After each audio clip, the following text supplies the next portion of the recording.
तो स्टार्ट करते हैं। कल हम लोगों ने टाइप ऑफ फ्रूट्स किए थे बेटे, आज हम सीड करने जा रहे हैं ना। सीड, सीड क्या होता है बेटा? सीड जो होता है फर्टिलाइज्ड और राइपेंड ओव्यूल होता है। ये फर्टिलाइज्ड और राइपेंड ओव्यूल, पका हुआ ओव्यूल होता है। वो क्या था? ओवरी था।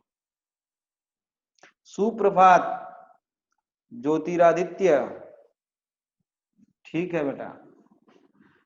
अब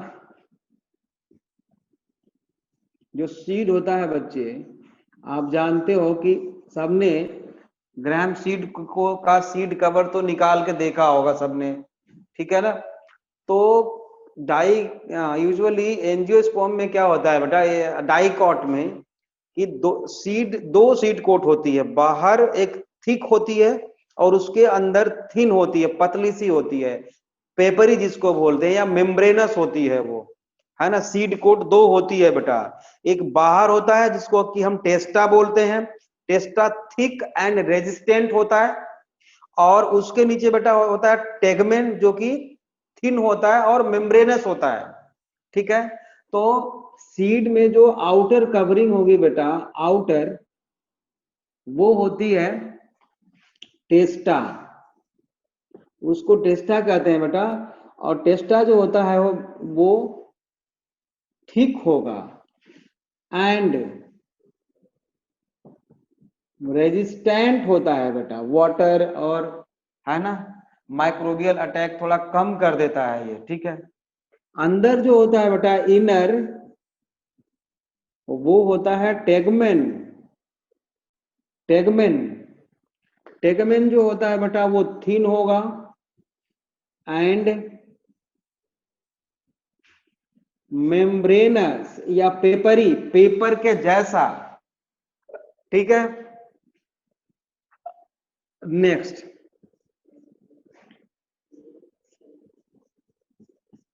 types of seed on the basis of presence or absence of endosperm, presence or absence of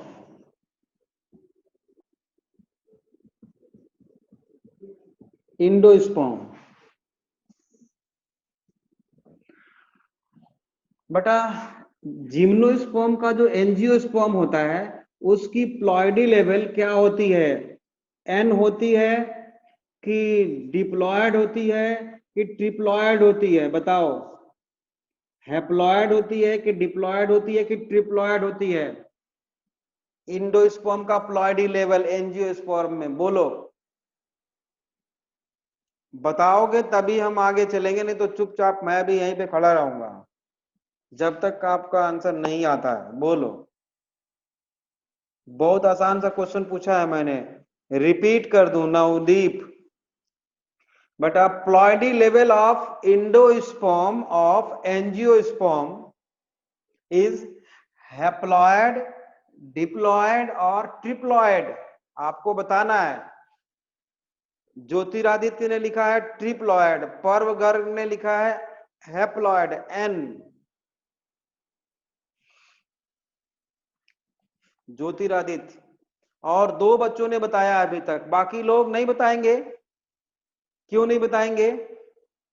haploid Ravi Ranjan, Arnav 3, मतलब ट्रिप्लॉयड। अर्णव और अर्णव, ज्योतिरादित्य और नवदीप ने सही बताया भाई, ट्रिप्लॉयड होता है। विशेष आप गलत बता रहे हो, हैप्लॉयड नहीं होता। इतना जल्दी कैसे भूल सकते हो? मैंने जिम्नोस्पर्म में बताया था। जिम्नोस्पर्म में जब प्लांट किंगडम हम लोग पढ़ रहे थे कि जिम्नोस्पर्म में का एंडोस्पर्म जो है बेटा हैप्लॉयड होता है। डिफरेंस भी मैंने लिखवा रखा है। और एंजियोस्पर्म का जो इंडोस्पर्म होता है वो ट्रिप्लॉइड होता है, ट्रिप्लॉइड 3n, 2 न्यूक्लियस होते हैं बेटा, पोलर न्यूक्लियाई डबल फर्टिलाइजेशन से जो 3n डेवलप होता है बेटा, उसी की मल्टीप्लीकेशन से तो ट्रिप्लॉइड डेवलप होता है एंडोस्पर्म। ठीक है, बिल्कुल polar nuclei 2+1 male gamete fuse होते हैं बेटा, तो ट्रिप्लॉइड बनाते हैं, 3n बनाते हैं, और वो एंडोस्पर्म में डेवलप होता है। क्लियर है, सबको समझ में आ गया? यहां तक क्लियर है? चलो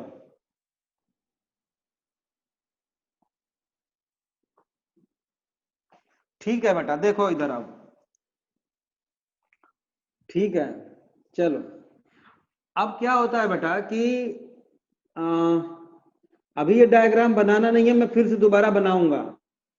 आप बता सकते हो कि ये मैंने एक चने का सीड बनाया हुआ है, ग्राम सीड, इसका हमने क्या किया, सीड कोट रिमूव कर दिया है, तो ये जो हमें दिख रहा है वो 2 कॉटिलेडॉन दिख रहा है बेटा, ऐसा ये 2 दालें दिख रही हैं हमको, इनको हम क्या बोलते हैं,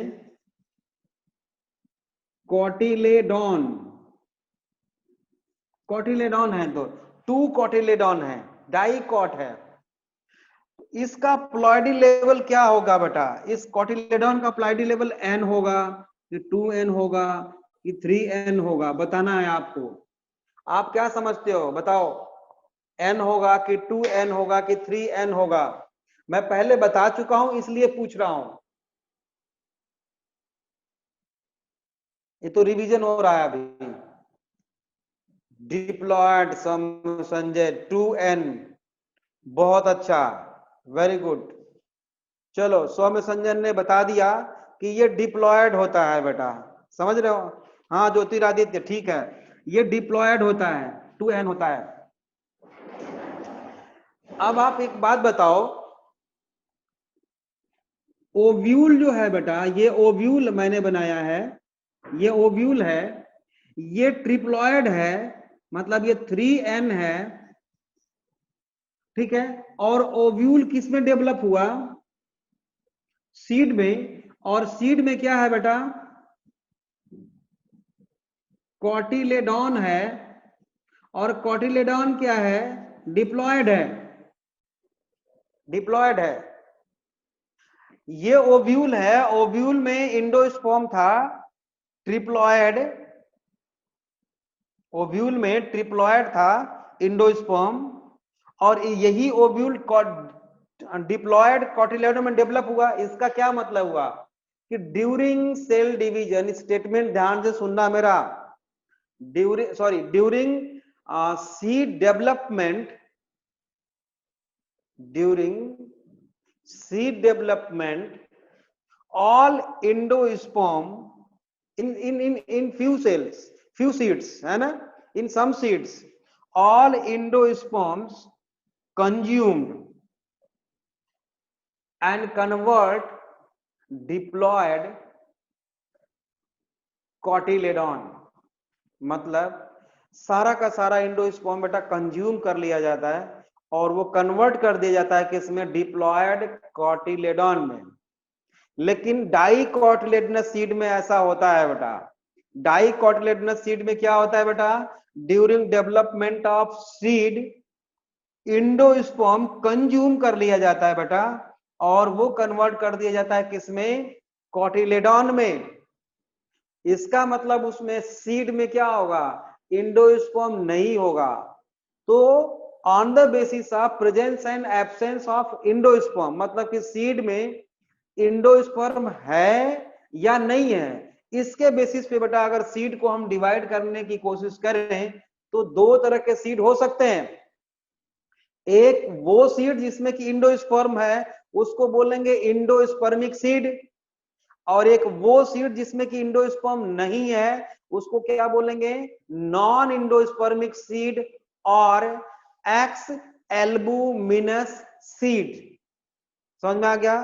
तो चलो इसको लिखते हैं फिर, अब हम लोग इसको लिखते हैं बेटा, पहला नॉन इंडोस्पर्मिक सीड टाइप में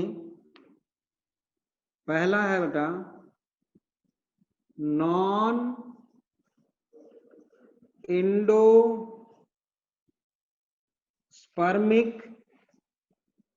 सीड, या इसी को हम भी हमने क्या बोला, एक नाम और बताया आप लोगों को, और x albuminous seed, x albuminous seed और नॉन इंडोस्पर्मिक सीड। इसमें क्या लिखे बेटा हम, all endosperm consume during seed development, लिखिए इसमें all endosperm consumed during seed development, all endosperm consumed during seed development by embryo, है ना। तो इसमें फूड किसमें स्टोर रहेगा बेटा, फूड स्टोर्ड इन, क्या लिखूं, कॉटिलेडॉन, कॉटिलेडॉन। इसका एग्जाम्पल क्या लिखें, बोलो, जो बोलोगे वही लिखूंगा मैं। आप बताओ एग्जाम्पल क्या लिखूं मैं, क्या लिखूं, बोलो। अरे रवि रंजन,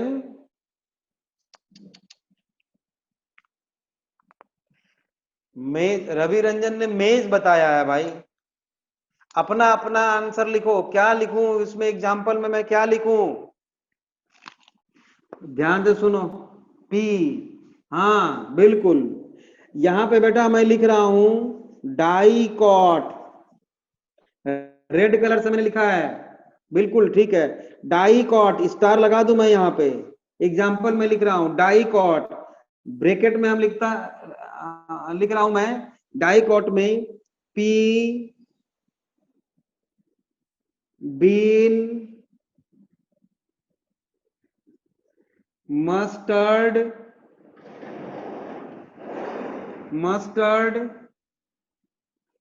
एक्सेट्रा, ग्राम भी लिख लो, हाँ ग्राम भी लिख लो, एक्सेप्ट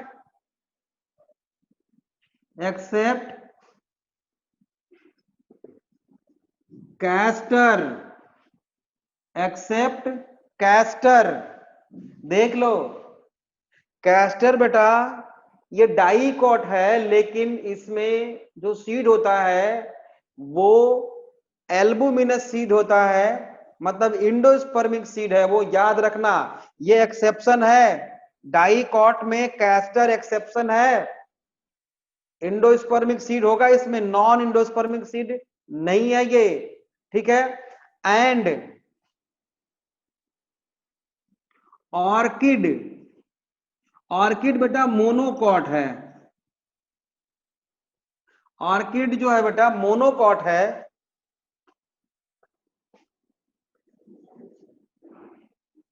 ऑर्किड मोनोकॉट है, हाँ, लेकिन ये क्या होता है, albuminous, sorry non endospermic seed है, नॉन इंडोस्पर्मिक सीड है ऑर्किड, समझ रहे हो। तो दो एक्सेप्शन है, ये मोनोकॉट में होते हुए भी ये क्या है, मोनोकॉट में होते हुए बेटा ये क्या है, ये नॉन इंडोस्पर्मिक है, और कैस्टर डाइकॉट होते हुए भी इंडोस्पर्मिक है, क्लियर हो गई बात।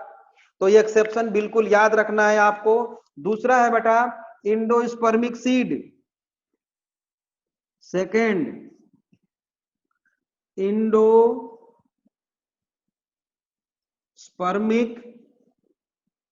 सीड, और इसी को और क्या बोलेंगे, albuminous seed,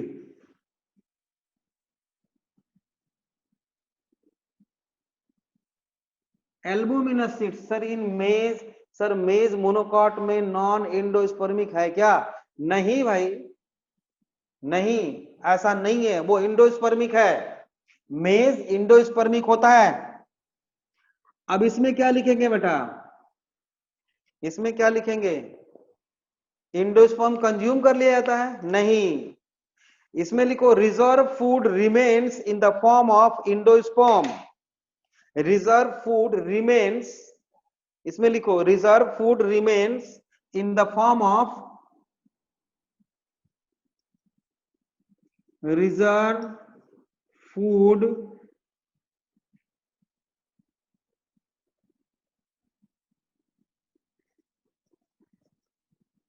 remains in the form of endosperm, मतलब इसमें इंडोस्पर्म बचा रह जाता है ना। एग्जाम्पल क्या लिखूं भाई, बोलना, बोलो बोलो बोलो, जो बोलोगे वही लिखूंगा मैं, बोलो आप लोग, बोलो, नहीं बोलोगे, चलो मैं लिख देता हूं, मोनोकॉट्स, लिख दिया मैंने मोनोकॉट्स। अब मेज में लिख देता हूं, कंफ्यूजन ना रहे,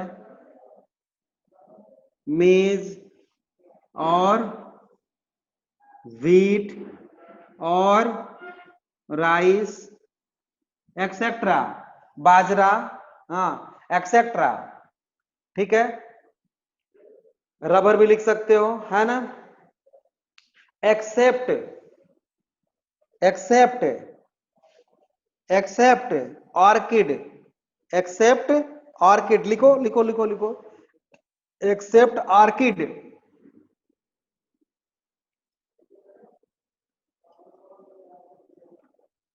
एंड और क्या लिखूं एक, एंड क्या लिखूं मैं, बोलो, एंड एक्सेप्ट ऑर्किड, एंड एक चीज और क्या लिखूं, क्या लिखना चाहिए मुझे, एक और, एक प्लांट का नाम यहां लिखना चाहिए मुझे, कौन सा नाम, बोलो बोलो, कौन सा नाम लिखना चाहिए यहां पे,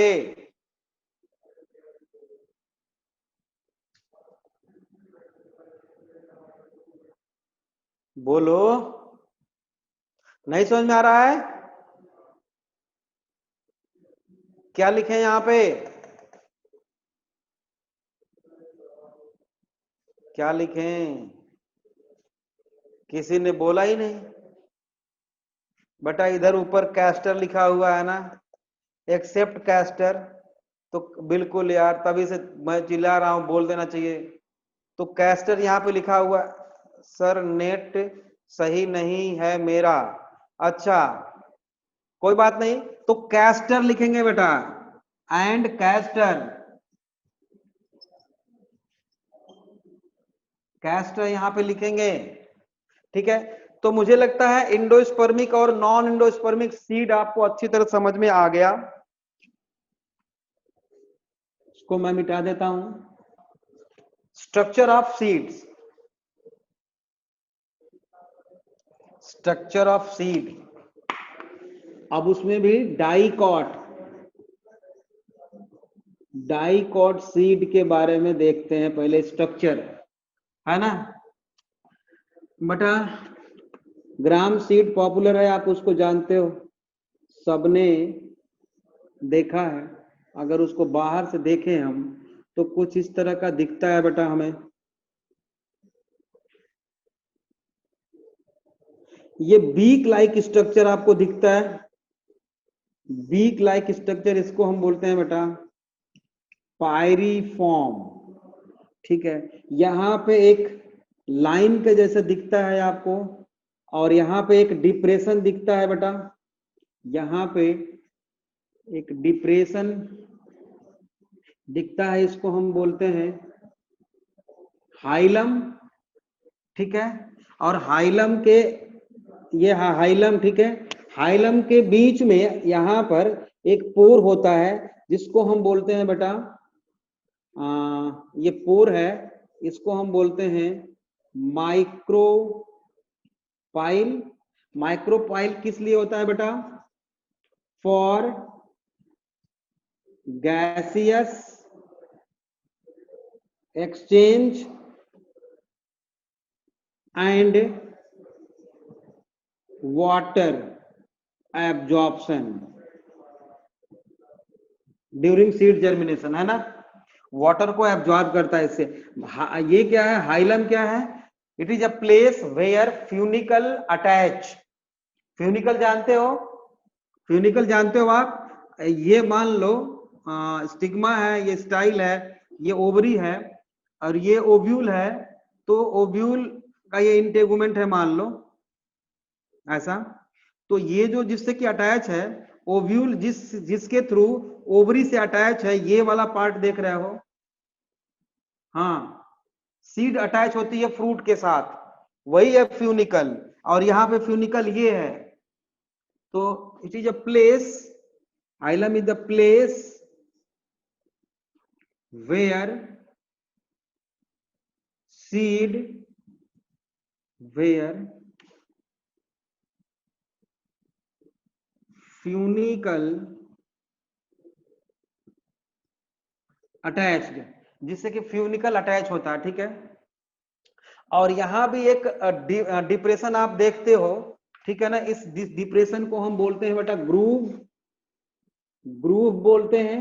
और यहाँ पे एक ऐसे नॉक लाइक स्ट्रक्चर देखा होगा आपने, डार्क पिच देखा होगा, जिसको हम बोलते हैं बेटा चलेजा, चलेजा, डार्क पिच लाइक स्ट्रक्चर, ठीक है। और ये दोनों कॉटिलेडॉन है, ठीक है। बाहर बाहर ये जो हमें दिख रहा है वो टेस्टा दिख रहा है बेटा, सीड कोट टेस्टा दिख रहा है, ठीक है। यहां तक तो समझ में आ गया आपको। अगर मान लो इसको बीच में से काट के ऐसे अलग कर दें हम, तो ऐसा दिखेगा ये कुछ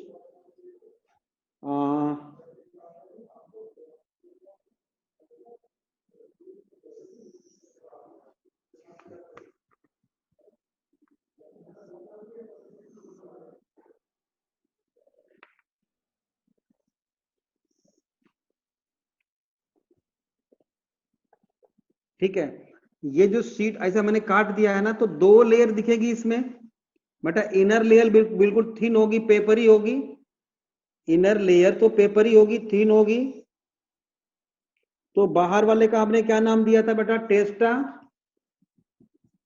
ठीक है। और अंदर वाले का बिल्कुल टेगमेन, टेगमेन, ठीक है। और ये दोनों क्या है, मैंने थोड़ा सा छोटा बड़ा बना दिया है, ये छोटा बड़ा नहीं होता है, ये एक जैसा होगा, बन गया है बस ऐसे, ऐसे, ठीक है, ठीक है। तो ये दोनों क्या है बेटा, कॉटिलेडॉन। और यहां पे आप देखोगे एक इस तरह का स्ट्रक्चर दिखाई देगा, जिसको कि हम बोलते हैं बेटा, यही है ओवरी। क्या है ये, ओवरी है बेटा। चलो ओवरी को निकाल के हम अलग करके थोड़ा बड़ा करके देखते हैं ना,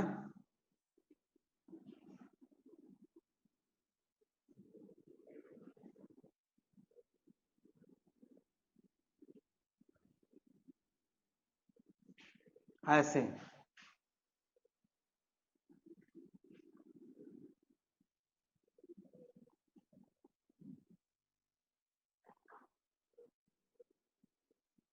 इस तरह का एम्ब्रियो दिखाई देता है बेटा, ठीक है ना। ये जो ऊपर बाइफरकेटिंग आप देख रहे हो, दो ब्रांच के जैसा कुछ दिख रहा है, इसको हम बोलते हैं बेटा rudimentary leaves, rudimentary leaves embryo का, ठीक है। और ये वो प्लेस है जिसके साथ ये कॉटिलेडॉन से अटैच होता है, ठीक है। और इसके बेस में बेटा यहाँ पर रूडिमेंटरी लीव्स के बेस में कुछ मेरिस्टेमेटिक टिश्यू हैं, जिसको कि हम बोलते हैं प्लीम्यूल। आप जानते हो प्लीम्यूल का क्या बनाता है, आप जानते हो प्लीम्यूल क्या बनाता है बेटा, क्या बनाता है, अरे इतना आसान आसान है, फटाफट बोलो, प्लीम्यूल क्या बनाता है, मत बोलो, मैं वेट कर रहा हूं। और यहाँ पे स्टेम, शूट सिस्टम। और ये क्या है बेटा, रेडिकल, ये रूट बनाएगा। प्लूम्यूल के पास वाले पार्ट को इसको क्या बोलते हैं, जो प्रोटेक्ट कर रहा है, एपिकोटाइल। और इसके पार्ट वाले को क्या, इसके पास वाले को क्या बोलते हैं, हाइपोकोटाइल। इसको बोलते हैं बेटा हम एपिकोटाइल, और रूट के पास, रेडिकल के पास वाले को hypocotyl. Root, epicotyl and hypocotyl, समझ में आ गया? ठीक है। और ये जो दोनों तरफ निकला है ये क्या है, short stalk of, STALK of cotyledon, मतलब कॉटिलेडॉन के साथ अटैच है। ये रोडिमेंटरी लीव्स हैं, ये एम्ब्रियोनल एक्सिस है। ठीक है। ये क्या है बेटा, ये पूरा का पूरा स्ट्रक्चर जो है बेटा, क्या हम इसको बोलते हैं, हम एम्ब्रियोनल एक्सिस और टाइजेलम, एम्ब्रियोनल एक्सिस और टाइजेलम, इसी को हम बोलते हैं बेटा टाइजेलम और एम्ब्रियोनल एक्सिस। ये हो गया स्ट्रक्चर ऑफ डाइकोटिलेडनस सीड। डाइकोटिलेडनस सीड का स्ट्रक्चर हमने बना दिया। ठीक है। और इसको डिटेल लिखवाने की जरूरत नहीं है, मोनोकॉट वाले को लिखवा देते हैं बेटा, ये तो बहुत आसान है, हम लोग कई बार इसको पढ़ चुके हैं। ठीक है। अब चलते हैं बेटा structure of monocot seed. Structure of monocot seed, structure of monocot seed. Example हम लेते हैं बेटा इसका, मेज, मेज का, मक्का। तो आप इसमें बेटा ऐसा जो देखते हो, ऐसा इसमें जो ऐसे ऐसे जिसको आप सीड बोलते हो, ये एक सिंगल सीड को मैं बाहर निकालूं तो कुछ इस तरह से सील्ड शेप दिखता है, एक बाहर निकाला जाए तो। ये क्या है बेटा, ये पूरा का पूरा एक फ्रूट है, एक फ्रूट है ये, समझ रहे हो? ये फ्रूट है, इसके अंदर सीड है, समझ रहे हो? सीड ही फ्रूट है इसका, मतलब एक तरह समझो एक सिंगल फ्रूट को रिप्रेजेंट कर रहा है, इसका एक दाना। ठीक है ना। इसमें फ्रूट वॉल नहीं है, बल्कि इसमें क्या है, कैरियोप्सिस है, फ्यूज कर गया है। टेगमेन और टेस्टा जो है फ्रूट वॉल में फ्यूज कर गया है। तो इसको और थोड़ा सा बड़ा बना दें हम अगर,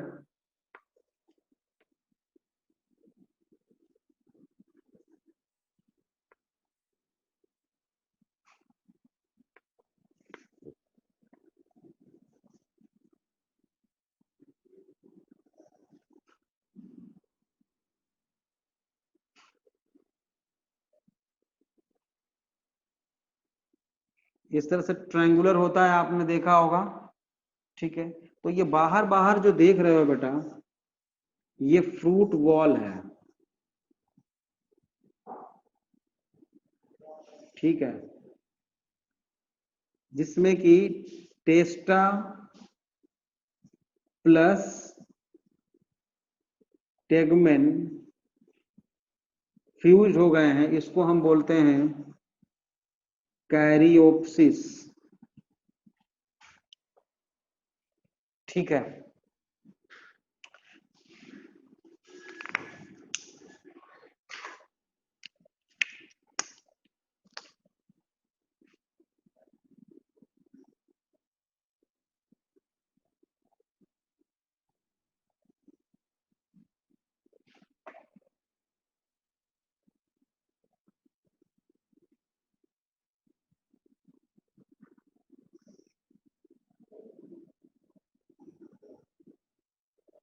ये ट्रायंगुलर शेप्ड, ये ब्लैक और ब्लैक वाली लाइन जो बता रही है बेटा, ये है एल्यूरॉन लेयर। हाँ बिल्कुल, एलुरॉन लेयर मेड बाय प्रोटीन्स, है ना।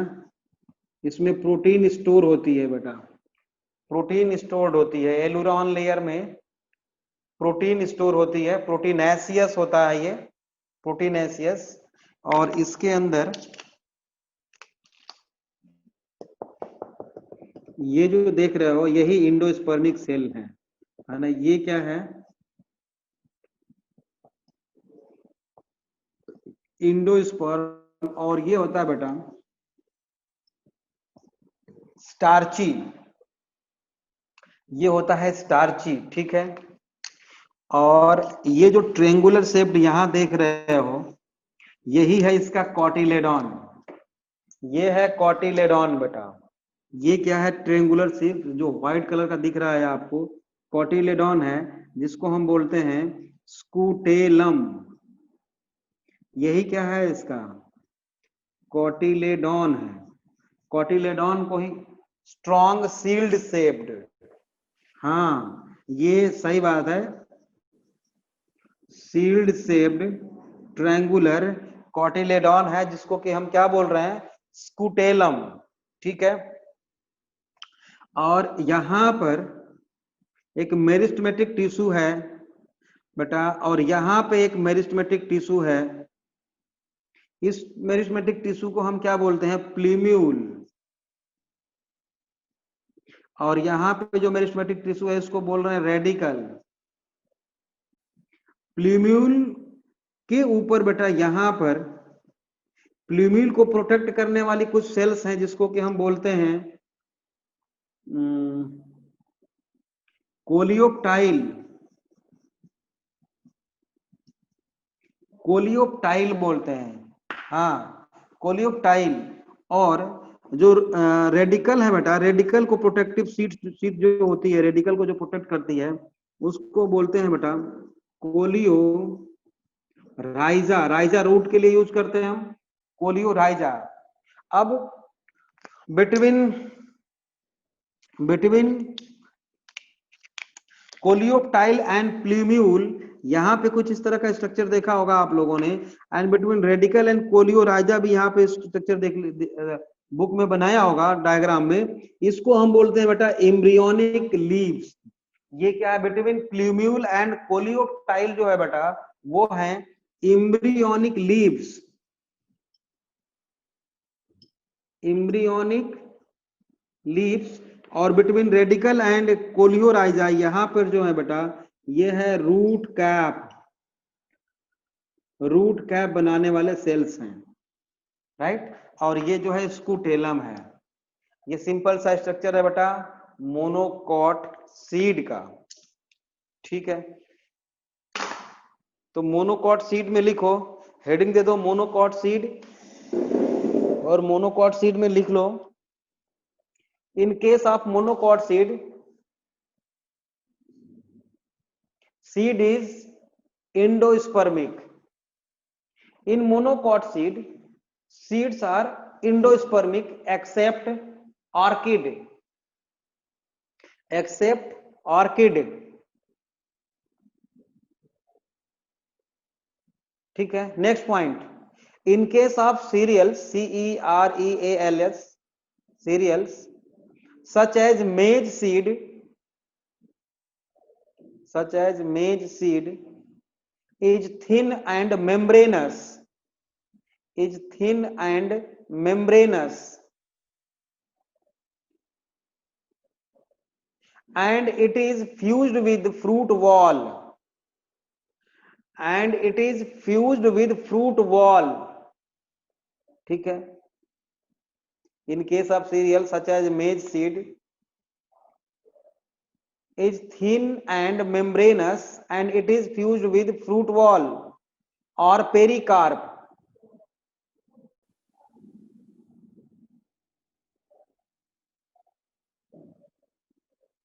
in bracket लिखो, in bracket fruit in which seed coat is fused with fruit in which fruit in which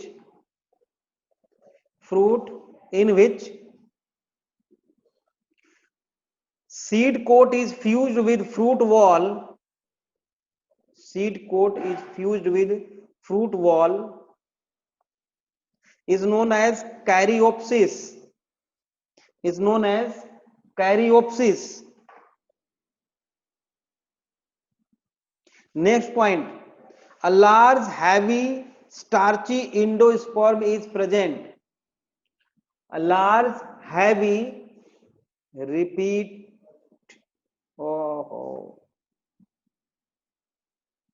लिखो, fruit in which seed coat is fused with fruit wall is known as caryopsis. यहां तक okay है सबका? यहां तक okay है भाई?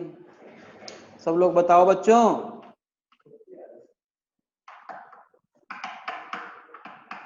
ठीक है रवि रंजन, लिखो आगे। A large heavy starchy endosperm, a large heavy starchy endosperm is present.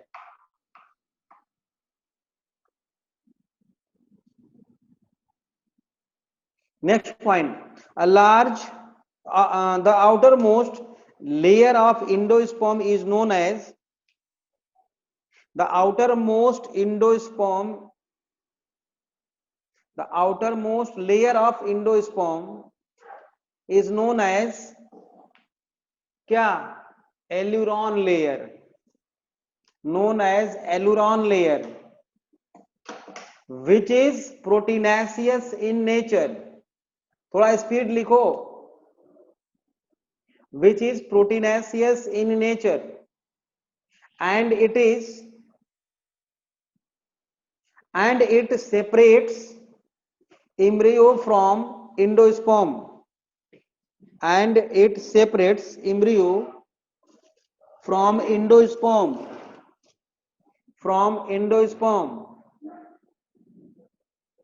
Next point, embryo is situated in a groove, GROOVE.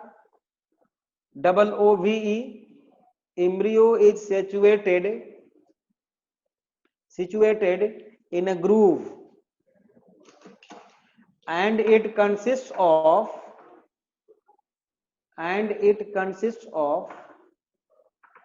embryonal axis. ये है embryonal axis, ठीक है? embryonal axis, that is, embryo is situated in a groove and it consists of embryonal axis, that is plumule, radicle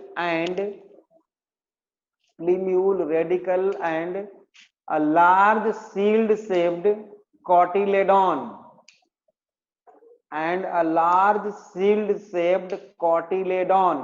known as scutellum.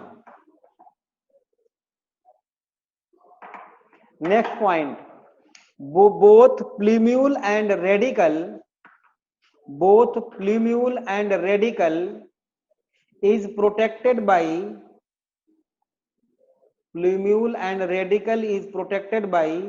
protective sheath known as coleoptile and coleorhiza respectively.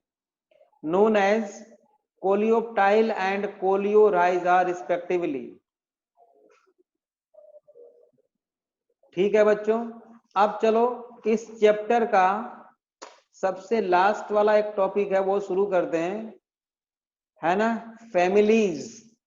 और family शुरू करने के पहले बेटा कुछ semi technical description है, symbols हैं, उसके बारे में हम पढ़ेंगे, फिर फैमिली स्टार्ट करेंगे। ठीक है, चलो स्टार्ट करते हैं। हेडिंग दो, semi technical description of flowering plants.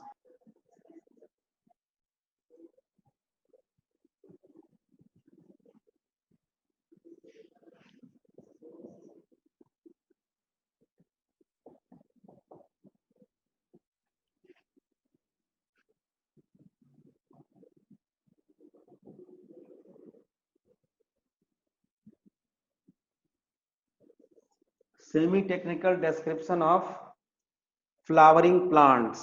ठीक है, कुछ स्टेटमेंट लिखो फिर समझाता हूं। लिखो, in this the vegetative and floral, vegetative जानते हो फ्लावर को छोड़ के बाकी सारा, in this the vegetative and floral, in this the vegetative and floral characters of flowers, in this vegetative and floral, ये क्या होने लगा यार, in this the vegetative and floral characters of flowers are described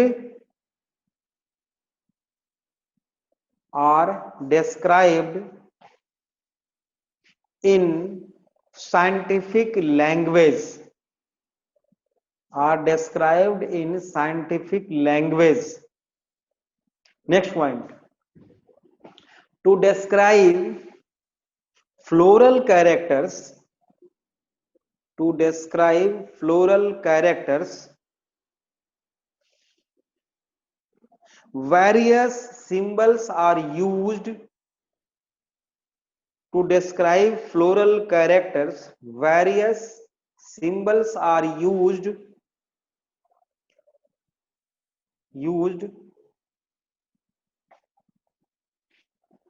हाँ बिल्कुल बेटा, various symbols are used as follows, like a flower is, अब देखो अगर फ्लावर जो है शुरू से स्टार्ट करते हैं बेटा हम, है ना, अगर ब्रैक्टिएट होगा तो उसको हम रिप्रेजेंट करेंगे BR से, ठीक है, हाँ, और अगर ई ब्रैक्टिएट होगा तो उसको ई बोलो, EBR, रवि रंजन, EBR, है ना। तो ब्रैक्टिएट और ई ब्रैक्टिएट समझ में आ गया, कुछ तो आप लोग पहले से भी जानते हो। अच्छा, एक्टिनोमॉर्फिक को कैसे दिखाएंगे बेटा, एक्टिनोमॉर्फिक को कैसे दिखाते हैं हम, ऐसा, एक्टिनोमॉर्फिक और जाइगोमॉर्फिक जानते हो आप, सिमेट्री है, और जाइगोमॉर्फिक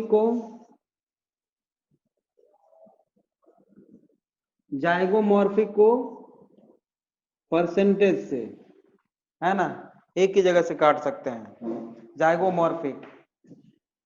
बाइसेक्सुअल फ्लावर को कैसे दिखाएंगे, ऐसा दिखाएंगे, मतलब मेल और फीमेल एक ही में है, मेल फ्लावर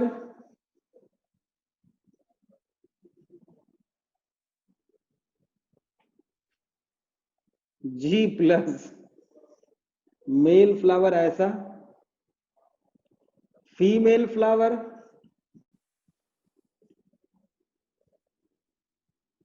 वो 0 लिख के नीचे प्लस का साइन रहता है, फीमेल फ्लावर।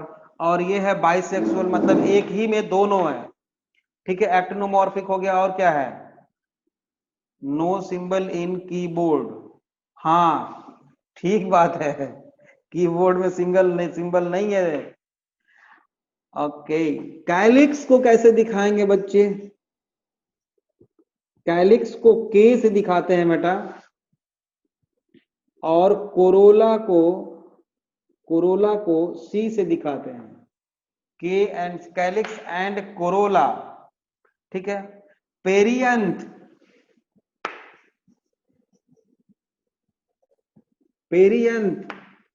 के एंड सी, हाँ बिल्कुल, सौ में संजय, ठीक है।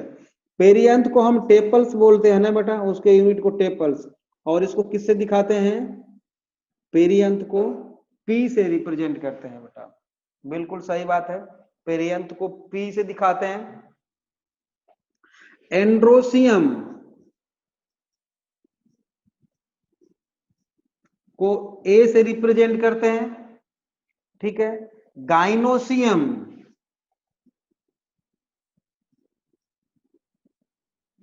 को जी से रिप्रेजेंट करते हैं, और ये 3 तरह का हो सकता है। कौन कौन सा? गाइनोसियम की कंडीशन 3 हो सकती है बेटा, कौन कौन सा बोलो? Hypogynous, perigynous and epigynous, ovary superior, half inferior and inferior, है ना। हाइपोगाइनस,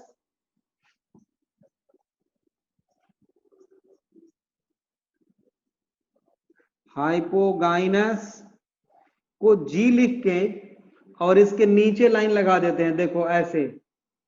पेरीगाइनस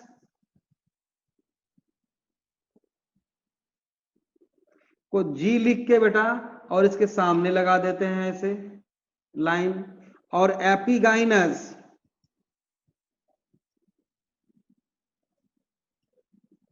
जी लिख के बेटा इसके ऊपर लगा देते हैं। ये सुपीरियर ओवरी है, ये इंफीरियर है, ये हाफ इंफीरियर है।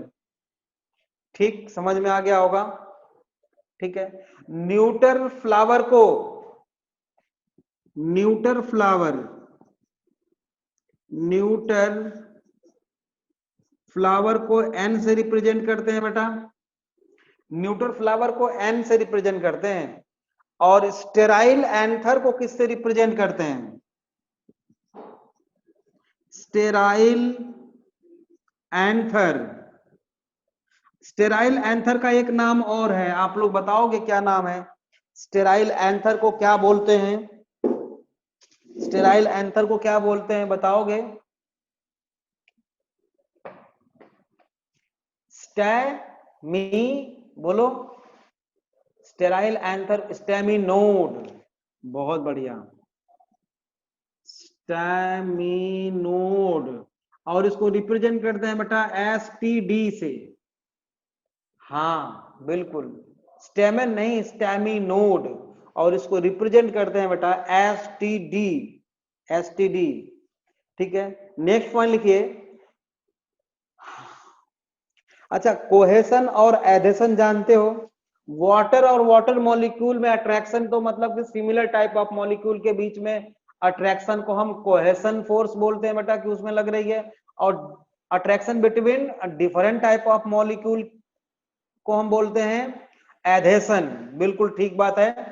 तो नेक्स्ट पॉइंट लिखो एक, नेक्स्ट पॉइंट लिखिए। Cohesion, cohesion between parts of whole, cohesion between parts of whole is shown by cohesion between parts of whole, WHORL, wholes, is shown by putting the number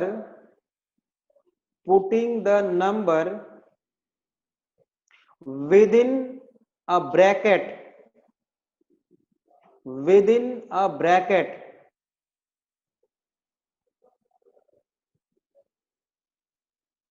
हो गया। अब देखो, for example मान लो यहां पे हम लिखें पेंटामेरस पॉलीपेटलस, पॉलीपेटलस या सेपलस, कुछ भी लिख सकते हैं। पॉली सेपलस लिखें तो इसको कैसे लिखेंगे? सेपल्स ना, तो एस, सॉरी, सेपल्स को क्या लिखते हैं हम? कैलिक्स की करोला, कैलिक्स, सेपल्स और पेटल्स। तो कैलिक्स को हम के से रिप्रेजेंट करते हैं, और हम सिर्फ 5 लिख देंगे, क्योंकि पॉली है ना, ये पॉली है तो दूसरे से जुड़ा नहीं है। लेकिन अगर मान लो पेंटामेरस गैमोसेपलस हो, गैमोसेपलस हो, गैमो मीन्स फ्यूज्ड हो, तो इसको हम लिखेंगे बेटा के लिख दिया, 5 लिख दिया और इसको ब्रैकेट में कर दिया, ब्रैकेट में करने का मतलब ये हो गया कि ये फ्यूज है, ये फ्यूज्ड है बेटा, ठीक है। इसी तरह से हम अगर लिखें पेंटामेरस, पेंटामेरस गैमो पेटलस, तो इसको लिखेंगे C5 और ब्रैकेट लगा देंगे, समझ गए। फ्यूज्ड है तो ब्रैकेट में लिखेंगे और फ्यूज नहीं है तो वैसे लिख देंगे। नेक्स्ट पॉइंट लिखिए एडेशन। सर मार्क्स कब मिलेंगे? अच्छा यार मैं आज पूछ के बताता हूं यार, मैं भूल ही जाता हूं, मैं पूछ के बता दूंगा। नेक्स्ट पॉइंट लिखो adhesion between parts of different holes, लिखो लिखो, बस जल्दी करो अभी टाइम होने वाला है। Adhesion between parts of different holes is shown by adhesion between parts of different holes is shown by joining these two parts, shown by joining these two parts by drawing a line above them, by drawing a line above them, उनके ऊपर एक line खींच देते हैं। Two parts bye drawing a line above them, जैसे epipetalous है मान लो, जैसे मान लो एपीपेटलस है तो इसको कैसे दिखाएंगे, यहां पे एंड्रोसियम और यहां पे कोरोला। एपीपेटलस का मतलब क्या कि कोरोला एंड्रोसियम के साथ जुड़ा हुआ है। एपीपेटलस का यही मतलब मैंने लिखवाया था ना पहले, कोरोला किससे जुड़ा है, एंड्रोसियम से। तो ऊपर एक बेटा ऐसे लाइन खींच दिया हमने, एक ऊपर एक ऐसे लाइन ड्रॉ कर दिया, तो इसका मतलब कि ये इसके साथ जुड़ा हुआ है, समझ रहे हो। एपीफाइलस अगर मान लो हम लिखें एपीफाइलस,